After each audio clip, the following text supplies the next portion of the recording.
Finally এত ঠান্ডার মধ্যে কোথায় বেরিয়েছি? দেখো আমাদের পাশের পাড়াতেই একটা পুজো হচ্ছে, সেই পুজো দেখতে বেরিয়েছি।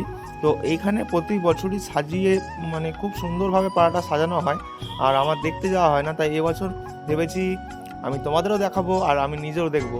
দেখো কত সুন্দর পাড়াটা সাজানো হয়েছে, আলোকসজ্জায় পাড়াটা পুরো সেজে উঠেছে, খুব সুন্দর লাগছে। আর এদিকে দেখো আমাদের প্রতিমা। তোমরা বলো তো গাইস, এটা কি ঠাকুর? তোমরা কমেন্টের মাধ্যমে আমাকে জানিয়ে দিও যে এই ঠাকুরের নাম কি, দেখি কে কে বলতে পারো। এরপর আমি একা যেতে এখানে লজ্জা পাচ্ছিলাম, তাই একটা বন্ধুকে নিয়ে গেছিলাম। দেখো দুজন মিলে গেছিলাম, এই ভিডিওটা করে দিচ্ছিল। তারপর এখানে দেখো কিছু বুনুরা নাচানাচি করছে, খুব সুন্দর লাগছে দেখে। কিছুক্ষণ নাচ দেখলাম। আর এই হচ্ছে প্রতিমার কারিগর, যে ঠাকুরটা বানিয়েছে সে, এই ঠাকুরটা বানিয়েছে, খুব সুন্দর বানিয়েছে।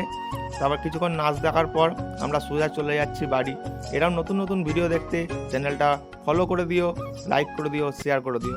দেখা হচ্ছে নেক্সট কোনো ভিডিওয়। ততক্ষণ সুস্থ থেকো, ভালো থেকো, টাটা।